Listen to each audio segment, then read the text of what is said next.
weltare ɓiɓɓe fulɓe andu diine maɗa fedde heblo sukaɓe africa weltare tv takkusana yoni to likseyba gorgol to ɓoggel ceeli to wuuro hamallew to helbira to zereyka to bulukɗat to zereyka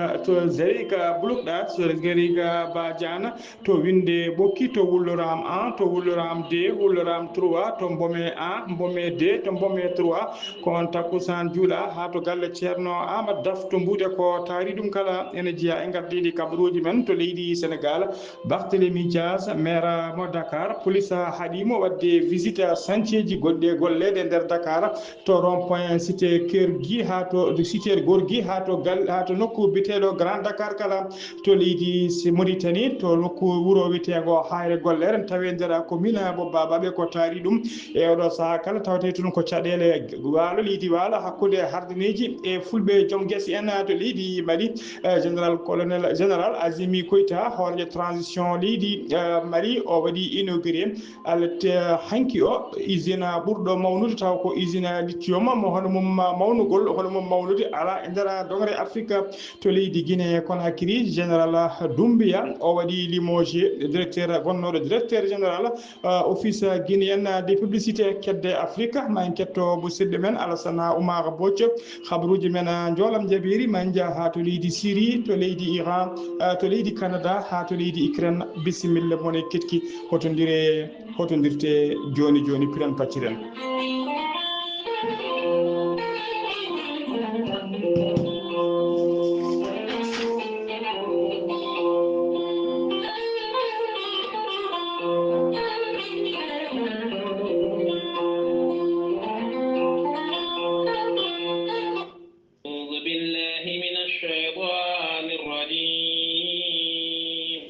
الذين إذا أصابتهم مصيبة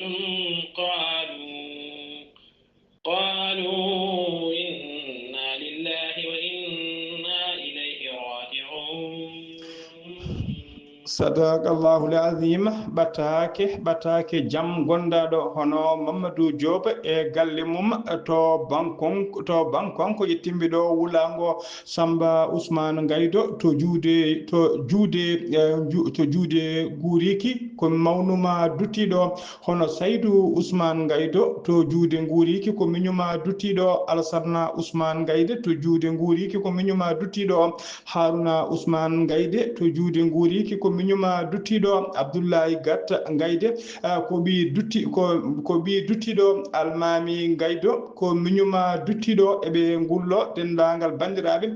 sehilaɓe ɓe rewo e worgo kala ustare jinnaɗo mabɓe hen banggue mawniɓe hen banggue miñiɗo hen banggue bitnoɗo Gata Ousmane Gaydo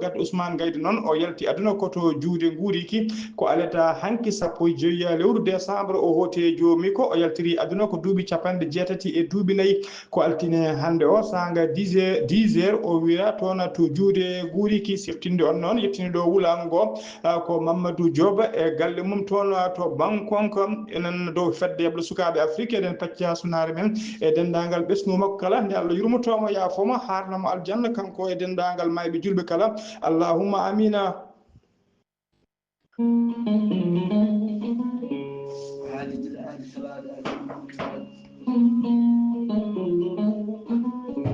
salade aadi ɓuuri firtude aadi. Ceerno Amadou Tijani Diallo gorko mo melga wuuro jinneji wi ko firtata aadi mo adude jande weltare ɓiɓɓe fulɓe andu diine maɗa. Ceerno Amadou Tijani Diallo gorko mo melga wuuro jinneji ko wittiyanke leɗɗe ko safriyanke safruji fina jaadiɗo ɓalwale danwal kala. Ceerno Amadou Tijani Diallo gorko mo melga wuuro jinneji ene safara rafiji kewɗi ɗi jiida cirol. ceerno Amadou Tidiane Diallo gorko mo melga wuro jinneji ene safra wonduɓe kista wonduɓe fibram dogam sitte rewɓe ɗon koɓe sowaade rewɓe dartoraɓe kala ceerno Amadou Tidiane Diallo gorko mo melga wuro jinneji ene yawren ɓen wonduɓe koyɗe musoje kecceje musoje ɓalli guloji ɓalli ƴakkuji e ɓalli ɓuutoji kala ceerno Amadou Tidiane Diallo gorko mo melga wuro jinneji ene yawren ɓen fiɗaɓe gorago wonduɓe prostate kala ceerno Amadou Tidiane Diallo gorko mo melga wuro jinneji ene yawren ɓen ustaraɓe gorago yawɓe yitade koye mumen e jippiɓe e leece so tawi a jokkodiri e makko mo jogui leɗɗe fannuji ɗiɗi hen fannu goto wiyete ko meeɗi moosa a muuɗa ɗum joni joni moosa nofuru e nofuru leɗɗe goɗɗe ɗe wiyete ko yeddi ƴeewa ɗe no urata ɗum joni joni mbiya alhamdulillahi rabbil alamina ceerno Amadou Tidiane Diallo gorko mo melga wuro jinneji kollaɓɗo reedu ko malaɗo ɓuune ceerno Amadou Tidiane Diallo soɗo maldana balɗe tati tawat ka wi alhamdulillah ceerno Amadou Tidiane Diallo ne yawren ɓen ƴewɓe kayitaji ɗaɓɓoɓe embauche ƴewɓe visa ji kala ceerno Amadou Tidiane Diallo andi dendagal kilineɓe mum e oɗo saaha joni mo tawe to Paris lamorgo leydi France kala jiɗɗo jokkodirde e ceerno Amadou Tidiane Diallo gorko mo melga wuro jinneji mbatta ko 00 336 04 04 66 27 ceerno Amadou Tidiane Diallo gorko mo melga gowolo jinneji base makko ne tawe to Dakar ene tawi ɗon mi yi kono wiye ceerno Abdoulaye Diallo mbatta ko 77 714 94 15 ceerno Amadou Tidiane Diallo base mum ene tawe to la Pulpolol Dande Maayo ɓe Mauritanie e Sénégal ene tawi ɗon sehil makko biteɗo ceerno Amadou Dia gorko mo leeraɓe noon kala jiɗɗo jokkodirde e mum numéro mum téléphone mbatta ko 77 537 79 28 ceerno Amadou Tidiane Diallo base mum ne tawe to Nouakchott lamorgo leydi Mauritanie base makko gonnoɗo 6e e oɗo saaha joni tawe to leegal sami leegal ede tawe to leegal biyete ngal Samia leegal Samia noon galɗo ene huccite usine plâtre kala jiɗɗo jokkodirde on base noon numéro ko ɓiyi ko tawate ɗon mbatta ko 41 05 13 85 walla mbaɗa 46 94 21 91 ceerno Amadou Tidiane Diallo gorko mo melga wuro jinneji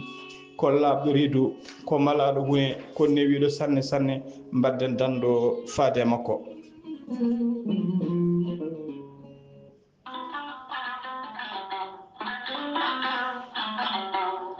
gorel te ko aadi yanke mo firtata aadi e jayde weltare TV gorel te ko aadi yanke ɗoftowo ɓen sapportoɓe e muɗuma gorel te ene hollita weltare mum faade ɓen e kala saaha artoɓe gorel te ene kollita dañi hen aafiya mawɗo no feewi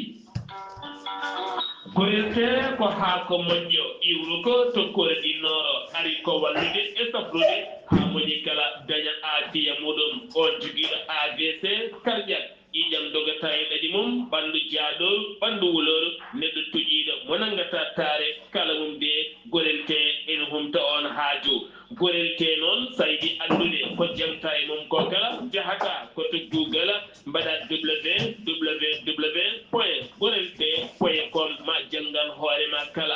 gorel te an toƴiɗo donkuɗo yaade juma e jama ni jokkoyde enɗam kala musalla ɓandu no fotiri kala gorel te ene monta ha laaɓa e ballal jomiraɗo o sa yiɗi jokkodirde e tonggode gorel te ene mbawa jokkodirde mabɓe Oumar Dia to Tambacounda 77 527 14 44 so tawi koto Bonji Salamata Ba 77 695 43 01 so tawi noon gonɗa koto Gawol ko Famata Abdoullahi 77 150 70 61 so tawi noon gonɗa koto Guédiawaye Amadou Abbas Ka mbatta ko 78 313 89 28 so tawi noon gonɗa koto Thiès e ko taari ɗum kala jokkodirta koye Moussa Dia 78 860 76 68 so tawi noon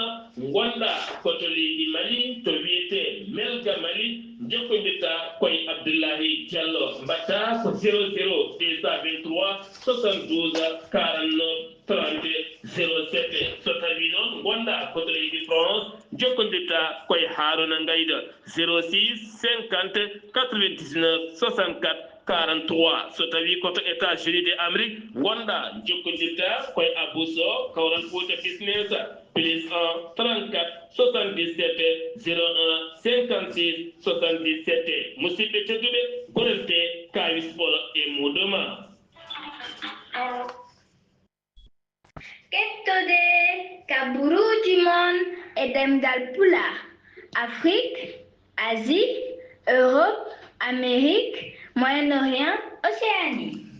jam nyalle mon musidɓe tedduɓe eɗen gone altine 16 lewru bowte hitande ujunnaji ɗiɗi e nogas nayyi habruji mon e ɗemgal pular e sawte ko musidɗo mon sehil mon Faali Abouba to karallagal ha mbawon yiiden to banggue nate ɓosoje ko miñi men sehil men Saydou Abouba ko adi kabruji men noon jayde weltare ɓiɓɓe fulɓe andu diine maɗa weltare TV ne fecca sunare mum e musidɓe men sehil men hono biyeteɗo Bulli Guissé noon kewɗo addande en jewte men e kala saha tawa ko fati e ko bindi mbi caggal jaltugol aduna goto e jinnaɓe makko tawi kadi ko sehilaɓe makko seereɓe makko biyeteɗoɗo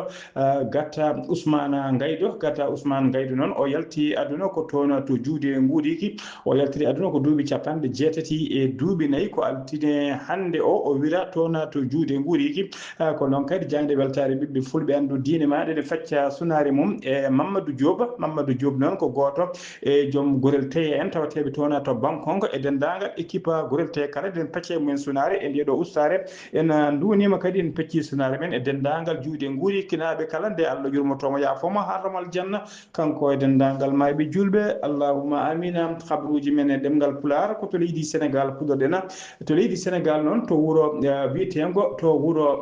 witego Jagano noon ko Allah faabi toon goto tawi ko professeur noon ko professeur SVT woni professeur de service de la vie et de la terre science de la vie et de la terre biyeteɗo Kolan Faye ɗo yaare duuɓi 44 jangguinowo noon o jangguita koto lycée biyeteɗo Juma Gor Faye to Ñagañawo ko kanko noon ko kanko tigui weddino hoore makko walla wiyanno e nder woyndu ɗum noon wonno ko subaka law sanga 6 heures subaka e nder woydu to wuro witego Candena tawtengo e nder commune mo Jagañawo ko debbo goto noon nayejo kañum idi yiidemo kay kañum tigui soynimo wadde en gueɗe ko noon ɗo noon wawi noddude koreji makko koreji ɗi noon e dendagal yimɓe wuuro ngo kala ɓe mbawi addude ɓoggi mabɓe kay darade doole mabɓe no ponno haaɓe mbawi jengtindemo e nder woyndu ɗum ko adi ko sapeur pompier ene gara omo wuuri noon omo tawe oɗo saaha joni to hôpital Grand Bourg teskama noon ɓe yimɓe noon teskima oɗo saaha kala omo wonduno tigui e rafi sew ko rafi hoore seeɗa ha joni ko leydi Sénégal keɗoɗen jen ha to falde Koumpentoum to nokku biteɗo Fass Cikken ko wuuro tawatengo e nder commune Mondam département mo Koumpentoum ngono wuuro noon ko kañum tigui heeɓi cuumu to ngo sumi cuumu kulɓinigo no feewi haydara ɗon no teltam tigui haydara ala ko heddi hen dendagal bagasuji mabɓe guilay guura mabɓe ha e remru mabɓe ko wayno guerte ɓe ndemno gawri e gem haaji gawri ndemiri kala teskama sumi hen ko ha laaɓi hay neɗɗo goto noon wasani hen fittade mum kono dendagal kay jawdi mabɓe daridi e jawdi lelini kala beyi baali guertode foof teskama ko hen boomi sumi ɓe erima noon laamu ngu ha tengti noon e Bassirou Diomaye Faye hoorejo leydi ndi nde fabotoɓe kay ko ɓuuri yawde e yaccade ɓe kolliri noon nde cumungo ari ndi noon ɓo tiska kadi nde cumungo ari noon hewɓe kay gonno ko gesakataɓe hewɓe tawi ɗum ko guese ɗum saabi noon cumugum boni no fewi ɓe teska kadi ngakkede toon ndiyam ɗum saabi noon to cumu ari toon ñippude cumu ko caɗele mawɗe no fewi ɓe mbaɗi erago noon faade laamu ngu nde fabotoɓe ko ɓuuri ɗo yawde e yaccade ha joni ko leydi Sénégal keɗoɗen caggal nde laamu Bassirou Diomaye Faye e Ousmane Sonko caggal kay nde ɓe ittuno walla ɓe memtuno ha laaɓi ɓe pitti kala ko fati e jaadeeli ɓe mbawi tigui wadde recensement e ittude kala jaadeeli ɗi keptinaka ha jaadeeli ɗi usti hano hannirta ni taw ko jaadeeli keptinaɗi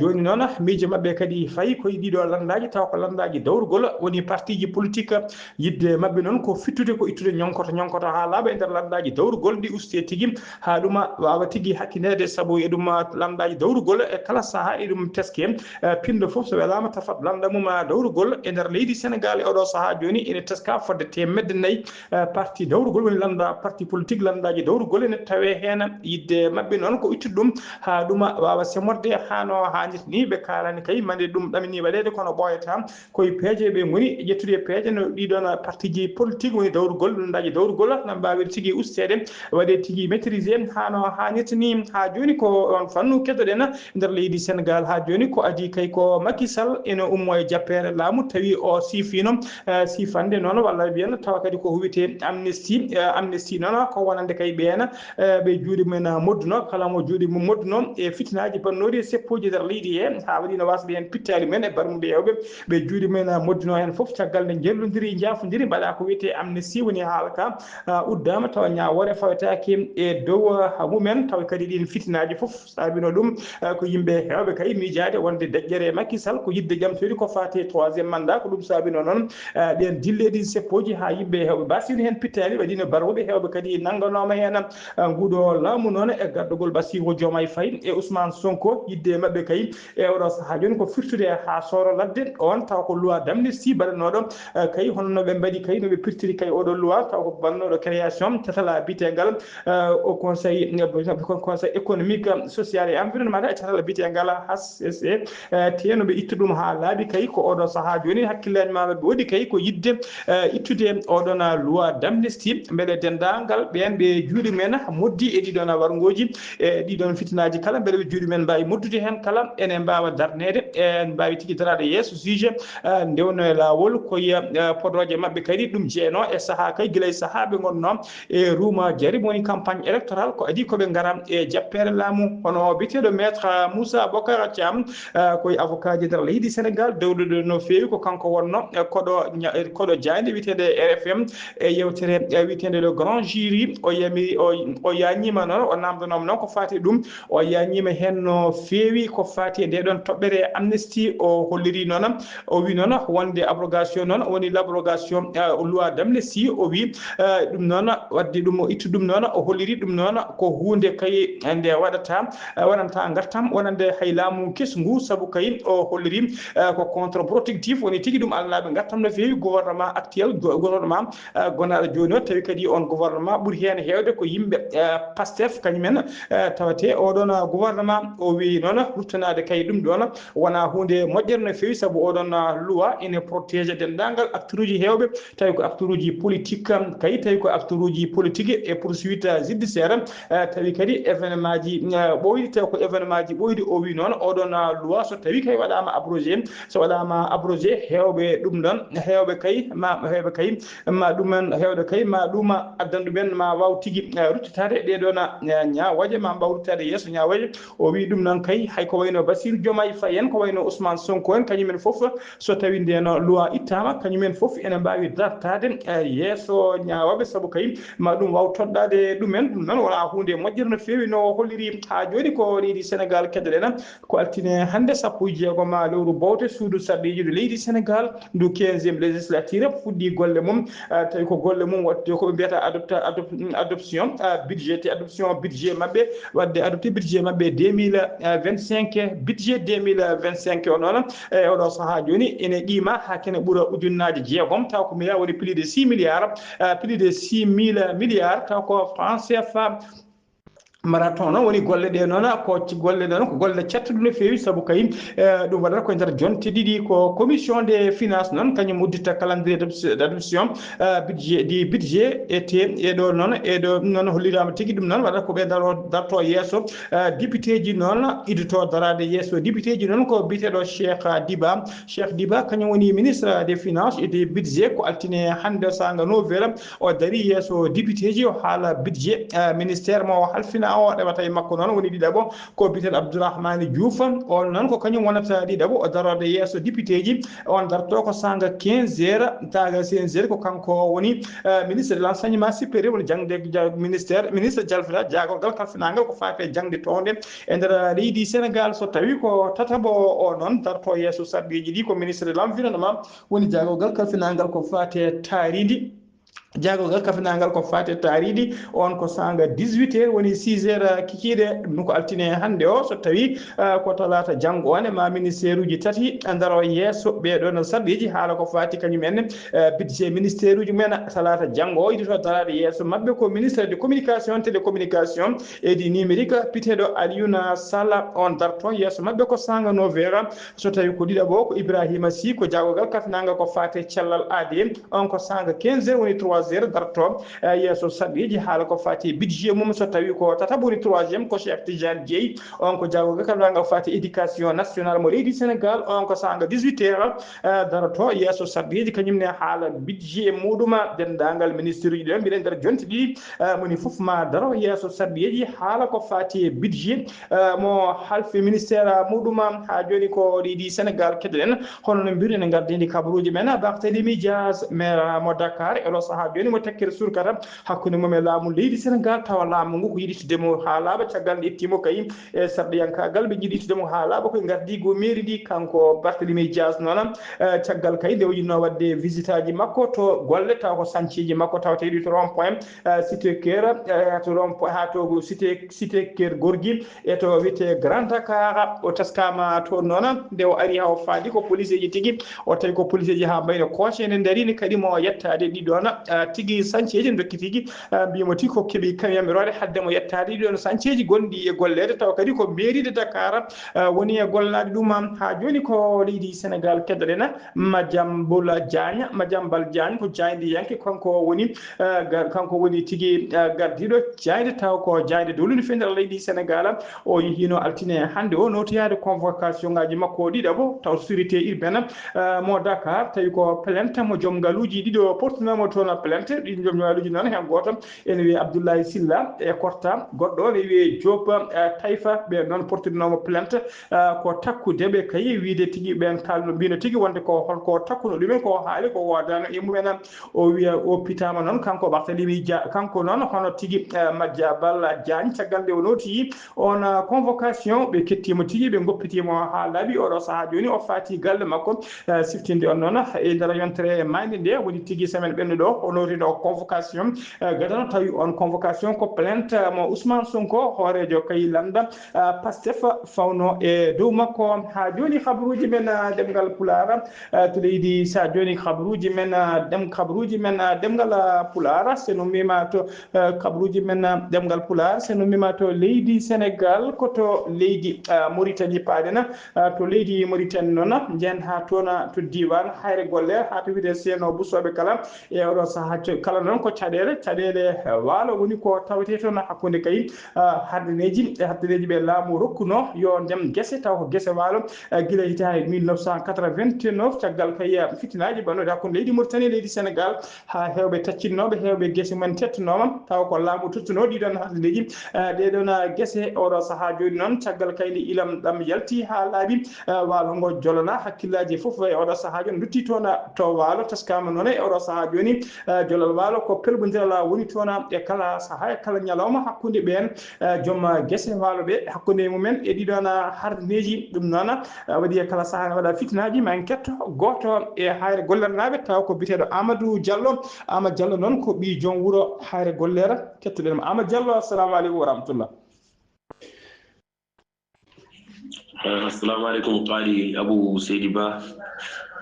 calmini ko taki e gotari calmini dendangal hettoɓe weltare ɓiɓɓe fulɓe andu diine ma kadi ko attandema ha joni e caɗele mumen guuraɗe ɗo e diwan amen o tete ganduɗa hoorema département de Babaɓe commune de Aéré Ba emin gandi caɗele ɗe ko caɗele pogɗi ko ummodirema tan ha heeɓoyi ganduɗa hoorema funnaki goɗɗum kala ganduɗa hoorema wonɓe hoɓɓe danema ɓen jogui oɗon ɗeɗon caɗele ko hakkude amen e hardineji nde gam wurnoɓe amen garano komin dokku ɗumen guese rempeten min dokku ɗumen ciifi ene ndema e mato guila événement 89 guila nden mato laamu décidino wonde ganduɗa hoorema fiidi yimɓe wadde ɗumen guel muus e heftude jawɗele mumen tottiriɓe kamɓe hay leyɗele ɗe ko on saaha keftaɓe totta ɗum kamɓe yimɓe hewɓe taccino noon guila nden ɓe nanggue leyɗele kono noon woni wonnoon ɗo kadi taw leyɗele mumen kefta taw wona taccinaɓe ga taccinaɓe garti ene namdo leyɗele mumen yimɓe heddinoɓe ene namdo leyɗele mumen kamɓe hardineji ɓe nanggue leyɗele ɗe ɓe mbi leyɗele ɗe wonde ko laamu o kiɗi mi ko galle leydi amen yimɓe nguurto yimɓe gonto yimɓe gonno eyyi kono kamɓe ɓe mbi tan ko to ɓe gonno hanki heccaani ko ɗo ɓe gonta tawi laamu ngoppi tan wiiɓe goppu ɓe goppat ko ɗen caɗele noon ngoni ka caɗele ɗenen mawni ha ala ko foti ngam joom guesen ɓe sen jaha jara tan ko inde Allah kono kamɓe soɓe dawa ɓe dawata ko jamɓe e jaasiji e labɓe e cabbi hay martuuje ɓe dawra ngam hulɓinde yimɓeɓe kono yimɓeɓe kam ganma ko hariɓe goto fof ko nangguere leydi mum ha tiiɗi wi kañum hay so tawi gandatma leydi muɗum ne reeme e oɗo saaha kañum tawata ko natti wuurde kono so tawi no wuuri hankkadi hay goto oppotani reema leydi muɗum eyyi ɗum noon salminama wiyama Seydi Ba mbi kadi koye Allah waɗat men jaam Allah waɗat men jaam gam woodi no yimɓe woɓɓe kadi yanoɓe ha jabbi guese mumen ha paari kamɓe safaɓe ɓe gari ɓe ndemtima e guese he ɓe ndemti hen saari woodi kadi ganduɗa hoorema yimɓe refnoɓe saari ha paari kadi jabbi guese mumen ɓe gari kadi nder jabbere mumen ɓe jabbiri on ɓe jabbirima ɗo hay guese puɗɗi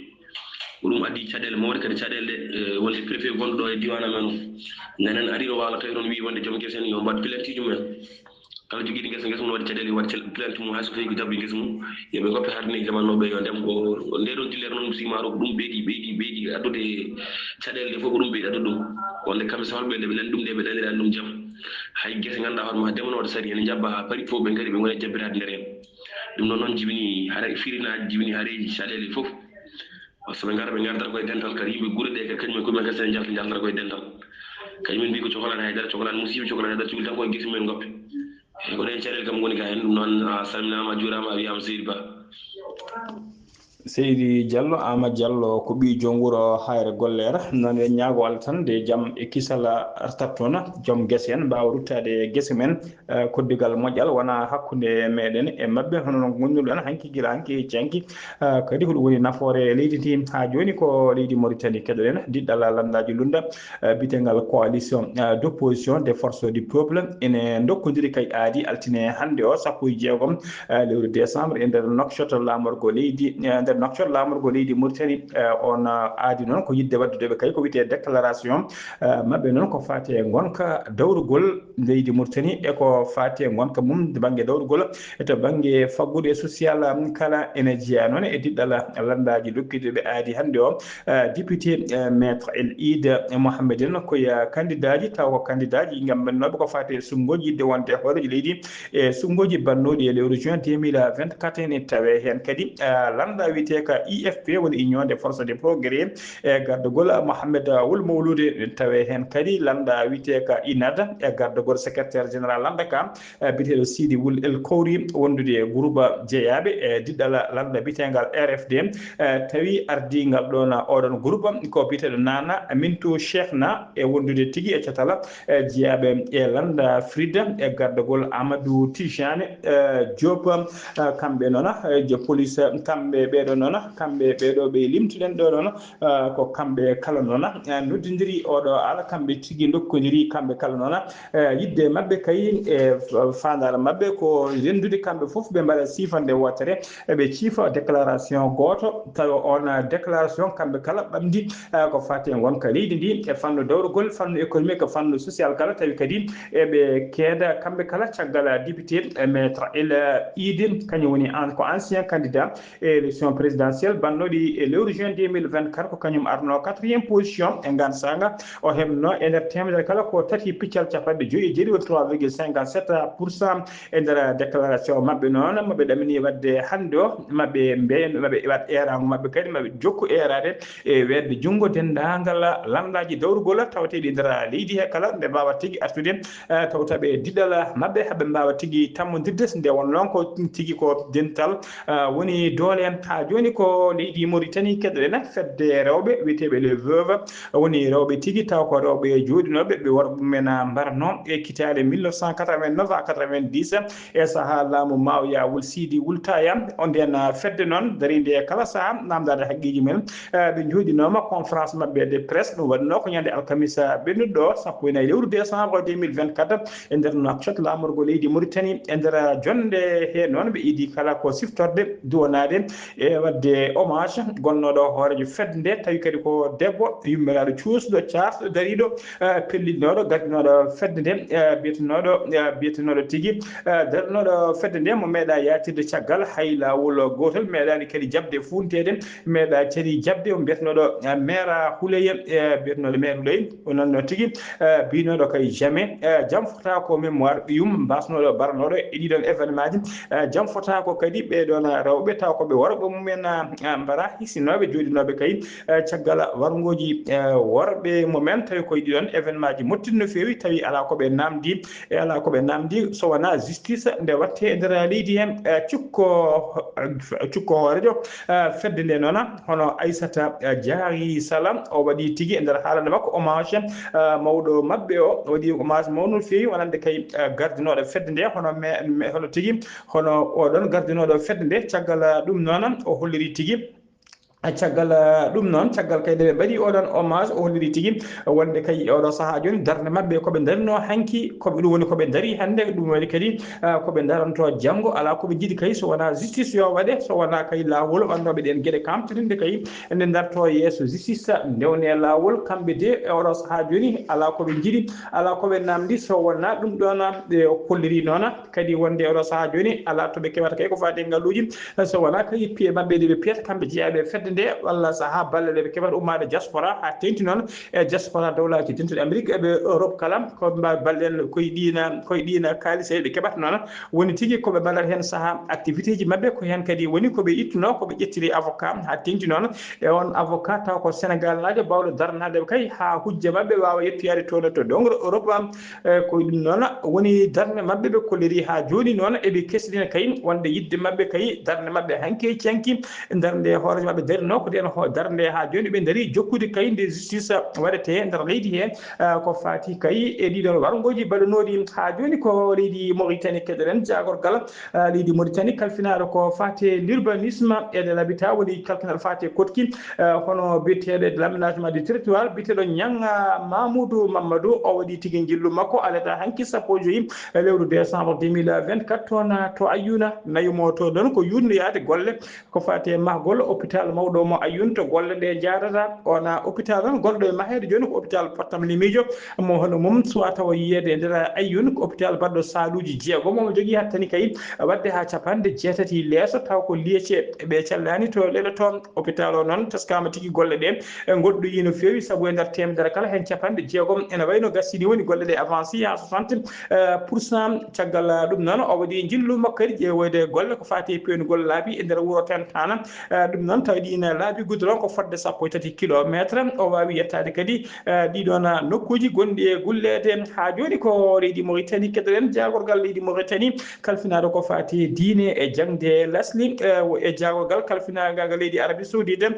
kalfinaɗo ko fati presse woni wajoji e nder dowrade ɗen ɓe mbawi tigui joddade e nder leydi Mauritanie waddude kay heblo gon heblo noon ko heblude fodde capanɗe tati almami e nder Nouakchott ɗum noon ko alata hanki o ɗine hebloji puɗɗi capanɗe tati almami noon kamɓe almameɓe foof noon kamɓe almameɓe ɓe foof noon ko halfinede kay wawde waɗede heblo moƴƴo no fewi ko fati gardi ko fati almamagal haɓe mbawa kadi e kala saaha e nder hutbaji mabɓe wawde yettinde message uji poɗɗi yettinede e holno potata yettinirde ɗum ha yimɓeɓe mbawa famde hano hannirta ni guila ko fati sensibilisation ko fati orientation ha ko fati fatwa kala ko délégation ngaji ɗiɗi noon cakaji men kalfina ko fati ɗiɗon hebloji on délégation ngaji ɗiɗi hen délégation goto ko Mauritanie naɓe délégation Mauritanie naɓe noon e délégation ɗiɗaɓo ko délégation Saoud naɓe so tawi koto banggue leydi Mauritanie ardi délégation o ko biyeteɗo ko ardi délégation o noon to banggue Mauritanie ardi délégation on noon ko ardi délégation noon ko on taw ko walaɗo kuuɓal par secrétaire général par intérim to ministère to so tawi koto banggue Arabie Saoudite ɗon ko docteur Cheikh Saleh Ben Saïd al Souhaimi commissaire de l'IFTA de Madina ko kañum wondude e Cheikh Mouftar Ben Hafed al Dossari on ko prédicateur woni tigui bajotoɗo to ministère de to ministére des affaires islamiques mo leydi Arabie Saoudite ha joni habruji men demgal pular seno mima ha joni habruji men demgal pular seno mima to leydi Mauritanie ko to leydi Mali paadena armée leydi Mali ɓe kolliri tigi wonde ɓe teɓima goto e chef taw ko chef terroriste en molanteɗo Allah omo wiye Ahmad Ditta ko kanko noon halfinno kala ko fate financement woni dendagal haalisaji terroriste uji en ummotoɗi caggal leydi foof ko jungo makko hewno rewde ko kanko kadi henno e dendagal impôt ji e taxe uji ɗi terrorisme aji pewno fawde kay e ɓen ɗen taw ko guuri ɗeɓe goni to ko jungo makko ɗum ɗon hewno rewde ko kanko de wiyatema o tebdama noon o teɓa noon ko nder région de Menaka to funnague leydi Mali o nangga ko goto mo nanguita e yimɓe hewɓe no fewi taw kadi koɓe gollittuno koto leydi ha joni koto leydi Mali keddoɗen aleda hanki sappo e joyi lewru décembre 2024 laamu leydi Mali e gardugol général Assimi Goïta ɓe mbaɗi inauguré tigi usine molanteɗo Allah ona usine noon ko usine lithium noon mo mawnugol mum meeɗa yiyede hono makko e mawnude meeɗa yiyede e nder Afrique so tawi koye nder windete kala ko kanko woni 5e woni to banggue mawnugol numéro 5 to banggue mawnugol usine lithium mo waɗi noon ina tawe tigi to nokku biteɗo Goulamina e nder région de Bougouni udditi usine noon udditigol intégration noon mbiɗen ko général d'armée hono Assimi Goïta hoorejo transition leydi Mali e yimɓe gouvernement makko no hewɓe no fewi e tawtorede kay hoorejo CNT woni conseil national de transition e ardiɓe aadaji ene tawtora hundude ambassadeur joɗaniɗo leydi Chine toon to leydi Mali usine o noon ɓe kolliri tigui kala hitade omo wawa jibinde kay nannude e boñuji leydi Mali fodde kene guime kene ɓuura temedere capanɗe joyi milliard taw ko France CFA kala hitade golle makko noon ko fewnira oɗon usine haw yetti to yetti ɗo ɓe kolliri tigui ne ɓuura fodde 3 milliard taw ko France CFA ha joni habaruji men demgal pular so leydi Mali ha joni keddonen e nder hakkude leydi Mali to wuuro witego Ségué ko janggu seɓɓitiɓe warno toon te go tawe noon e nder région de Mopti yimɓe jeenayo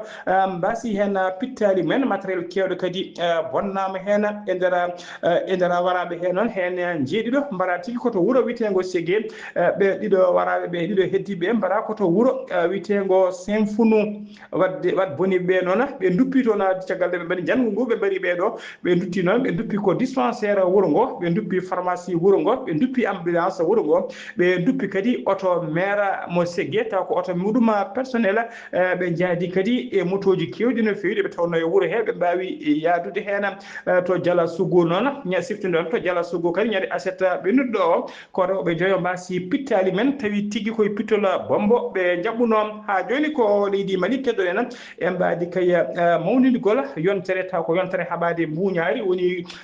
woni corruption koɓe wiyata semaine nationale de lutte contre la corruption procureur général de la cour suprême o waɗi tigui haalande makko kay famminde malinaɓe e wurɓe nder leydi Mali kala to golle ɗe jarata guila ɗi ummani faade oɗo saaha joni o wi noon tuggi hitande ujunnaje 220 woni 2021 fayi joni o wi affaire uji sappo tawi koko fati mbuñari e borgirgol ngaluji leydi ɗina affaire uji sappo noon tawani moddini fodde capanɗe nayyi neɗɗo mbawi tigui darade e ndewnede lawol e nder ɓen capanɗe nayyi neɗɗo hen sappo e goho ko ancien ministre uji woni ko wonnoɓe ministre uji men wonde ministre uji e nder leydi he koɓe tuuma ko noon eɓe dirtini e koɓe tuuma ɓe bonni ne guime ha capanɗe 6 milliard taw ko France CFA o holliri noon oɗo saaha hay neɗɗo goto ala kay mo feɗedu ala kay hay goto ala daɗo e jofede feɗedu kay so tawi banggue borjingol ngaalu o wi nil ne intouchable neɗɗo fof baɗɗo bonande koko rewnete lawol kala baɗɗo bonande walla tuumaɗo mbuñari walla dittingol koppereje e nder leydi he justice koko rewnata ɗum lawol ha joni habaruji men demgal pular seno wima to leydi Mali koto leydi Guinée Conakry paɗen général Mamadi Doumbouya kañum ardi transition leydi Guinée Conakry o waɗi limogé woni o riwi ha laaɓi gonnoɗo directeur général de l'office guinéen de publicité woni directeur général OGP biyeteɗo Mandia Sidibé kanko Mandia Sidibé noon ko par décret ciifaɗo guila ñande aset sappo e lewru décembre holli tigui wonde o ittama ha laaɓi e golle makko e gardigu kay sociétal ngal biyetegal OGP o itti itta ha laaɓi ko oytira noon ko wasde moƴƴinde gardigo ngu ko cukko makko noon ko cukko makko noon e oɗo saaha joni kañum assirata intérim woni tigui kañum halfina gardigo poste o ko adi kay ko directeur général kesso ene suuɓe kanko noon ittira mbiɗen ko wasde moƴƴindemo golle makko fooɗo saaha foof noon ko seppoji gulɗi jewtawte toon manifestation ngaji e tikkere foof ngo juuɗe tawi ko gollotoɓe toon namdade kay wonde ndewa tigui catal ngal fodde lebbi 6 arriéré salaire ko ɗum saabi noon haw wawi ittorede hen ha joni habruji men ɗemgal Pulaar kedde Afrique jabboɗen ko musidɗo men Alassane Oumar Mbodj gorko mo Sara Ndogo Alassane Oumar Mbodj a salminama. en calmini Radio Abouba en calmini dendagal hettiyankoɓe Ayawo TV kawɗuɓe ɓuuri tewtude e dongre Afrique e ñalawma hannde o puɗoɗen ko toon to Nigéria toon de ene waɗa sommet battowo 60 taw ko laawol renndinɓe ɓen ardiɓe leyɗele kadi kañum e gouvernement e taw ko CEDEAO kamɓe de ñande alatare 15 lewru bowte ujunnaje ɗiɗi e nogas e nayyi toon to Abuja laamu ko leydi ko Nigéria ko toon ɓe puttuno ngam kay wadde kay tawde oɗo sommet ko toɓɓe kewɗe noon mbawi kono kadi waɗede hen ene wayno nden ko ɓuuri kadi toɓɓe ɓurɗe kadi tewtinde ko wawde kay artirde wadde kay hono leydi wono Mali leydi Niger kañum e Burkina Faso no gummorni e nder ndeɗo taw kadi ko tippudi woni CEDEAO ɗum noon ɓe mbaɗi dawal ɗo e nogas e jeenayyi lewru taw ko suuro arowndu maɓe ƴewta hono gueɗe mabɓe ɗe so tawi wonde ɓe mbaɗi noɓe mbaɗatno ko yidde kay artirde ɓe aɓe mbawa kadi artirdeɓe gartan e mabɓe so tawi ɗum ala de e oɗo saaha ɓe ɓawa ƴettude kamɓene taw kadi ko kuure mabɓe ngam wawde kay ittude ɓe hen haalama kono oɗo saaha kamɓe de ɓe koɓe renduɓe kamɓe tati leyɗele tati ɓe downi Niger wono Burkina Faso kadi e Mali ko rendiɓe de ha mbi wonde ko leyɗele tati dendude taw ko doole men ko état du Sahel woni AES ene waɗa de ko ɓeɗon goni wiide wonde kay ene puuso wonde kay taw oɗo kaɗo ɗino juɓɓudi mbiyetede wono CEDEAO ɗo ko Malawi to de ene wayno ko avion militaire mo on taw ko vice wono président mo Malawi taw ko oɗo ɓeɗo wono Solos Adesina ko kanko de a yani toon ɗum noon taw yerditi tan ko wono weeyo ko woni météo kadi e erreur aji ɗeɓe mbaɗi toon wonande kay enquête wono mbaɗaɗo wi ko ɗum tigui woni sababu kaɗo laano yennen toon Soudan ene wayno hono guerre goɗɗo Soudan o de kamɓe de aɓe jomni peɗoydu taw ko ɓen e Émirats Arabes Unis wiide wonde kamɓe ɓe kam ene wallannoɓe e kaɓirde taw ko kamɓe waddoɓe toon ɓe ko kamɓe adda toon kaɓirde ɗum noon ɓe mbi wonde kay ko Iran on Émirats Arabes Unis ene jeeya e caɗele tigui rigui wonande kay guerre goɗɗo toon o Algérie ene wayno de toon ene wayno de ko wono taw ko kaalirɗe mabɓe ɗe wono jaltini wonde kono leydi wono Algérie ndi toon wono ambassadeur mo leydi wono France toon kono to Algérie o wawi kadi wono noddede taw woni ɗum ko janggal gueɗe caggal hono leydi e wawi wono wi noddu ɗum toon e wawde kadi mbaɗa kadi hujjikino ko haalete ko ratteur o wonde kay hono taw ko menoɗo wonde kay keɓɓitiɗo taw ko to leydi wono Algérie e oɗo saaha gonɗo toon to Syrie ene wadde ɓe mbi wonde kay ende ko leydi wono France woni caggal mabɓe ene heblaɓe ngam kay adde kay wawde kadi bonnude leydi wono Algérie ɗum noon woni noddude kay e joɗaniɗo toon leydi wono France ngam adde hujjukino e ƴeewe ko rattete ko kañum ene mata ma waw rokkude hen tawde ko haqqille Radio Abouba ko ɗum de tonguɗen kabaruji dogre Afrique e ñalawma hannde o taw wonno ko dande musidɗo moon Alassane Oumar Mbodj gorko Sa Dow ngam weltare Ayawo TV.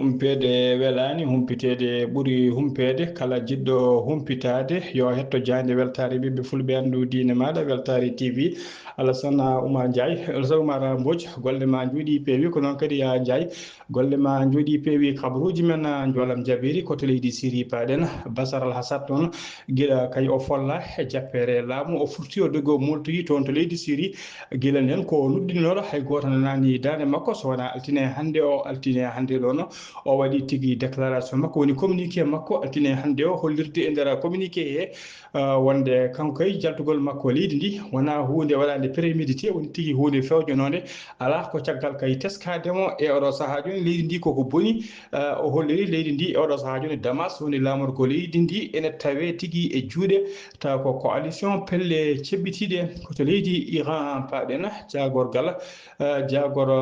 noon to leydi Iran jangol walla mbiyen jangol taw ko jangol cattugol no fewi ne tawe oɗo saaha joni toon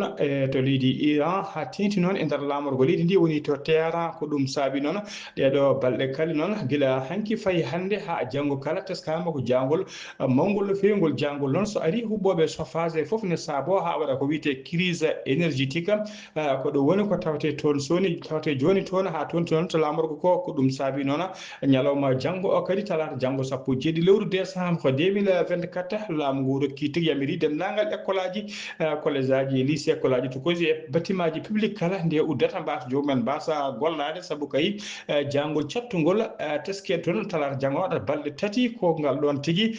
kuulal ene doga e nder leydi he koto leydi Canada paɗen gonnoɗo cukko jagorga cukko hoore jagorde leydi Canada ko debbo biteɗo Christiane Ferranda o holliri tigui altine hande o 16 lewru décembre wonde o démissionné ha laaɓi e wonde cukko hoore jagorɗe leydi ndi o démissionné kadi ha laaɓi e jeedemo e gouvernement leydi ndi o holliri noon ko ronkudemo famodirde kay e hoorejo jagorɗe o mo rewe mum o ko ronkude famodirde e muɗum tawi kadi koto banggue luwaji e taxe uji ɗi Donald Trump hoorejo paaɗo le dolaji tentiri Amérique ɗamini fawde kay e Canada e produit ji kala kala taw kadi ko taxe uji douaniére kene qime ha 25% koye ɗum noon saabi ngal lural saabi hawo démissionné e gardigu kay wonde cukko hoorejo jagorɗe leydi ndi koppiruji men ɗemgal Pulaar koto leydi Turquie paadena to Istanbul lamorgo leydi Turquie noon capantato e jeeɗiɗo neɗɗo teskama mbasi toon pittali men tawi kamɓe foof noon ko yaraɓe kay oɗo sangara woni dolo taw ko dolo fermenté woni tigui ɓe ceeɗi ƴettude kono wayno gawri ni walla gawri makka ɓe tofno ɗum e ndiyam ha wona balɗe ha ɗum ñoola ɓe mbawa yar ɗum beele ne wonano comme annama sangara ni eɓe keewi mandilde hen ko ɗum saabi noon mbiɗen fodde capantato e jeeɗiɗo neɗɗo mbawi wasde hen pittali mumen sappo e jeeɗiɗo wonɓe noon e oɗo saaha joni tawe juuɗe safroɓe kamɓe foof noon yarnoɓe oɗon sangara fermenté kamɓe foof koɓe capanɗe jeeɗiɗo e jeeɗiɗo neɗɗo ɓe gonno habaruji men ha joni jolam jaɓɓiri koto leydi Ukraine uddirten kabaruji men JIR ko service de renseignement militaire mo leydi Ukraine ɓe kolliri tigui altine hande o wonde kay e nder weekend ɓennuɗo woni asede dimanche fodde capanɗe tati militaire nord coréen woni tigui militaire uji Corée du Nord ɓe hen mbarama ɓe hen barminama e nder région biteɗo Kursk ene tawe tigui e nder leydi Russie ɓe mbarda noon koye guerre kay oɗo saaha joni taw kadi ɓe garno ko wallude koninkoɓe leydi Russie no mbaɗir tigui guerre e to leydi Ukraine musidɓe tedduɓe gasi ha laaɓi ceera ko ɗum ɗo wonno ko min tongal noon habaruji mon e ɗemgal Pulaar e sawto he ko musidɗo moon sehil moon Haali Abouba to karallagal ha mbawon yiide en to banggue nete ɓosojo ko Saydou Abouba roɓino Afrique ko Alassane Oumar Mbodj toon to hayre gollere ko Amadou Diallo kettimalaki jaam yo jaam Allah jogomi jogo on